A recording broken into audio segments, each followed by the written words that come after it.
Hey everyone! Welcome back to SmileGerant 360, your go-to spot for all the spicy updates on European politics, with just the right sprinkle of humor to keep you smiling. Today, we're diving into some major shifts happening across Europe. Has to be boring. Let's get into it. So, what's the deal with Europe suddenly swiping right on politics? And no, I'm not talking about a new dating app.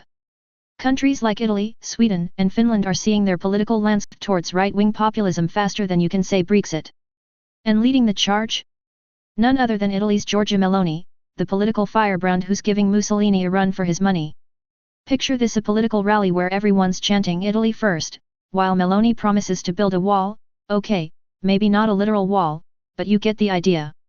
In Sweden, the Sweden Democrats are becoming as popular as ABBA, except with a little less dancing and a lot more anti-immigration policies. But what's driving this? Side and on the south side of Washington, they are flanked by these bike police officers. But as we get a little bit further west on Washington, as they get closer to Park 578, and on the south side of Washington, they are flanked by these bike police officers. But as we get a little bit further west on Washington, as they get closer to Park 578, there will be economy on the fritz.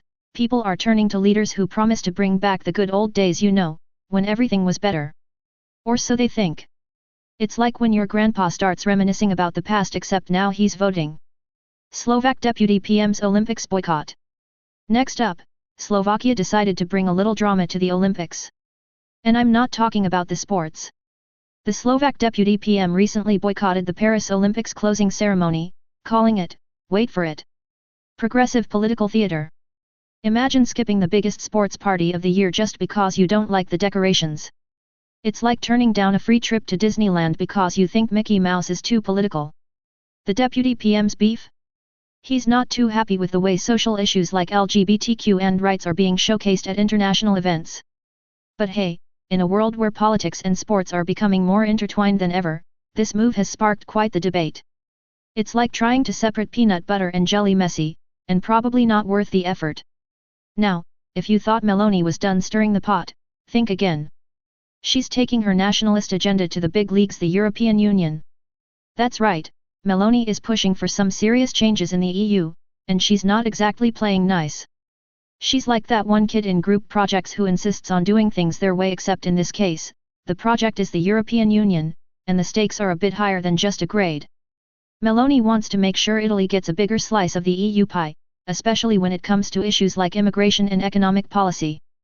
But here's the catch: if everyone starts demanding their own slice, there might not be much pie left for anyone. Some say she's risking the unity of the EU, but Meloni? She's all about Italy first, EU second.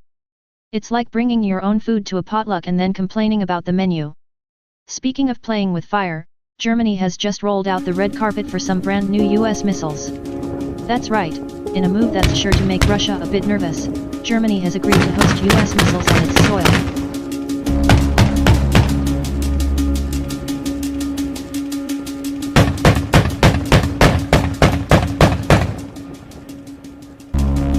It's like when you bring out the big guns in a video game. Sure, you're stronger, but now everyone else has to level up too.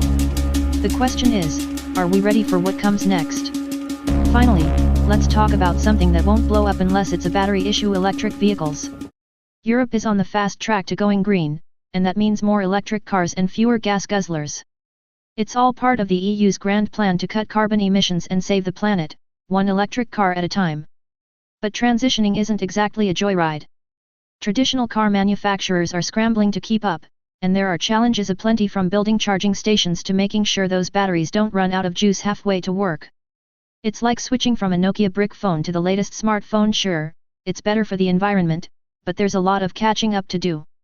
But hey, at least you won't have to worry about gas prices anymore, just the occasional charging station line.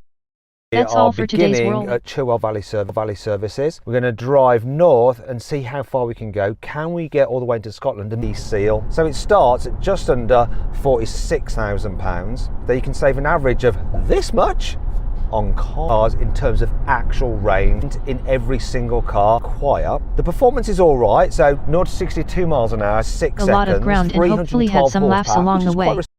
If you enjoyed this video, don't forget to smash that like button, subscribe, and hit the bell icon so you never miss an update from Smilegerant 360. Until next time, keep smiling, keep questioning, and remember politics can be fun if you know where to look. See you soon.